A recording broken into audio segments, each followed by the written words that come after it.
The moment I entered the attic, a shiver crawled down my spine, and an unsettling unease settled within me.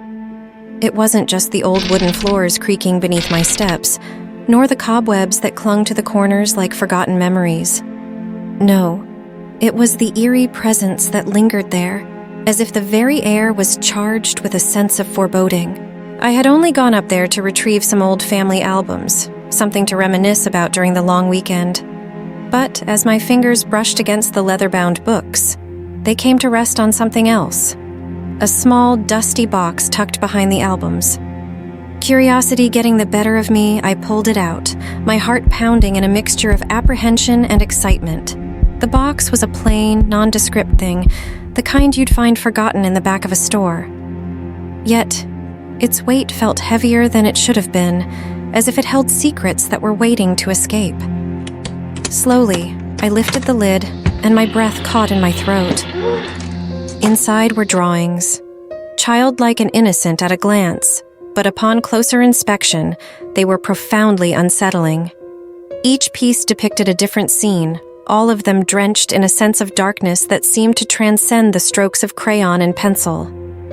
The first drawing showed a smiling family, parents and 2 children, standing in front of a quaint house. The sun shone brightly, birds were in the sky, and flowers bloomed in the garden. Yet, there was an almost imperceptible shadow looming behind each family member, as if some malevolent force was lurking just beyond the frame. I shivered involuntarily, my unease growing as I moved on to the next drawing. This one depicted a playground, with swings swaying gently in the breeze and children laughing as they played. But there was something unnerving about their smiles. They seemed too wide, too eager, almost predatory. And in the background, a faint figure watched from the shadows of the nearby woods. As I looked through more of the drawings, the stories they told became increasingly disturbing. Scenes of serene landscapes turned into twisted nightmares, with distorted trees and menacing figures lurking in the background. Innocent animals morphed into grotesque monsters, and once happy gatherings devolved into scenes of chaos and despair. My heart raced as I began to piece together a narrative that was woven through the drawings. Each scene was a fragment of a larger story, a story of innocence corrupted, of joy turned to terror. I couldn't tear my eyes away from the haunting images, my mind working overtime to decipher the hidden meaning behind them. Hours passed and the attic grew darker as the sun dipped below the horizon.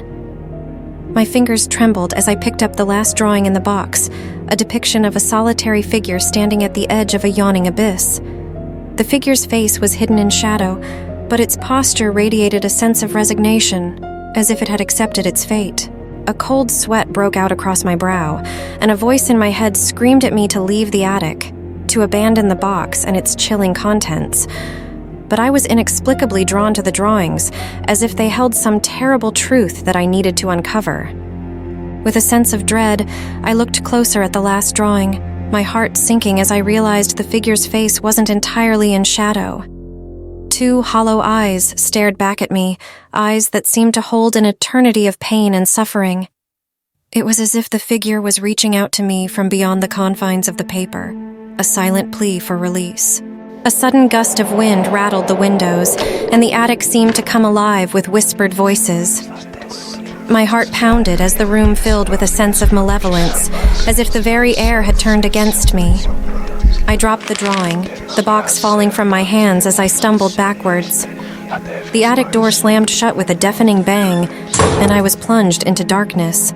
Panic clawed at my chest as I fumbled for the door, my fingers trembling against the cold wood.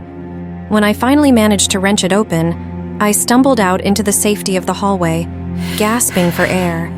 I didn't waste a moment. I slammed the attic door shut, hoping to trap whatever sinister force had been unleashed back within its confines. As I leaned against the door, my heart still racing, I realized that I would never be able to erase the images from my mind. The drawings had been a window into something beyond our reality, a glimpse into the darkness that lurked at the edges of our world. And now that darkness had touched me, leaving an indelible mark on my soul. I've often wondered about those drawings, about the child who had created them and the stories they held. But I've also learned to keep them locked away, hidden from the world and from myself. For I know that some mysteries are better left untouched, some horrors better left undisturbed in the depths of the attic, where they belong.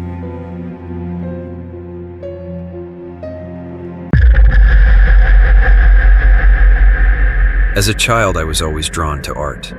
My parents often found me hunched over a piece of paper, sketching my thoughts and dreams with crayons and colored pencils.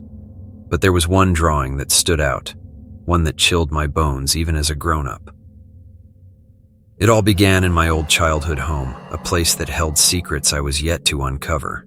One rainy afternoon, I ventured into the attic in search of some forgotten treasures. Among the dusty boxes and cobweb-covered memories, I found an old, weathered sketchbook. The pages were filled with childish scribbles, but there was one drawing that made me catch my breath. It depicted a sinister figure, half human and half monster, with jagged teeth and hollow eyes.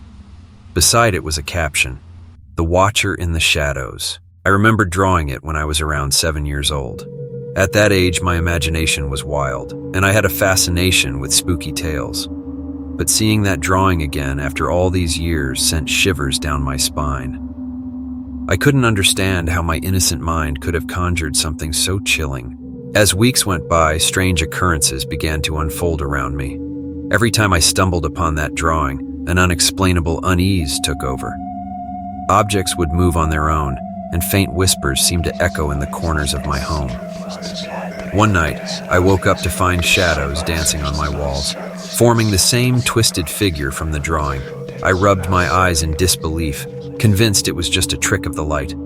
But the true terror began when I discovered more drawings from that time. Each one depicted a different horrifying entity: a faceless specter, a monstrous creature lurking under beds, a set of disembodied hands reaching from the darkness. Each time I found a new drawing, the strange occurrences intensified.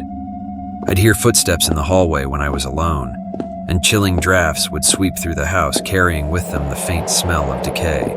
Desperation led me to research the history of my childhood home. I learned that it had once belonged to a reclusive artist known for his dark and disturbing works.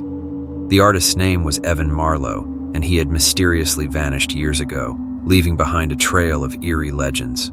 Locals whispered about his obsession with bringing nightmares to life through his art, and the more I delved into his story, the more I felt a connection between his work and my childhood drawings. One night, unable to bear the fear any longer, I decided to confront the drawings head-on.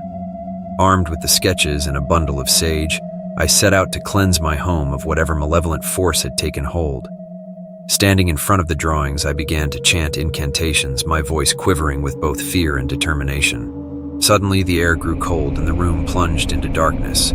I felt a presence, an overwhelming malevolence that seemed to emanate from the paper itself. The drawings started to move, their lines writhing like living things. As I continued to chant, the figures from the drawings materialized before me, twisted and grotesque just as I had depicted them. The room was a cacophony of chilling whispers and guttural growls. I felt the weight of their malevolence pressing down on me, threatening to consume me whole. But I refused to back down. With every ounce of willpower, I pushed back against the darkness, my voice growing stronger. And then, in a blinding flash, the room was illuminated by a brilliant light.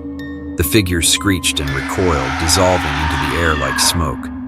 The drawings crumbled to ashes, carried away by a gust of wind that seemed to come from nowhere. The malevolent presence was gone. As the room returned to normal, I sank to the ground, panting and exhausted. The house was silent, and the air felt lighter than it had in weeks. It was over. From that day on, the strange occurrences ceased, and the feeling of dread that had plagued my home lifted. I never found a rational explanation for what had happened, but I couldn't deny that the drawings held a connection to something beyond this world. I locked away the memories of that terrifying ordeal, vowing to never let my imagination be tainted by such darkness again. Yet even now, I can't help but wonder about the drawings I created as a child, and the chilling stories they held within their lines. Stories that reminded me that sometimes the things that haunt us are born from our own minds.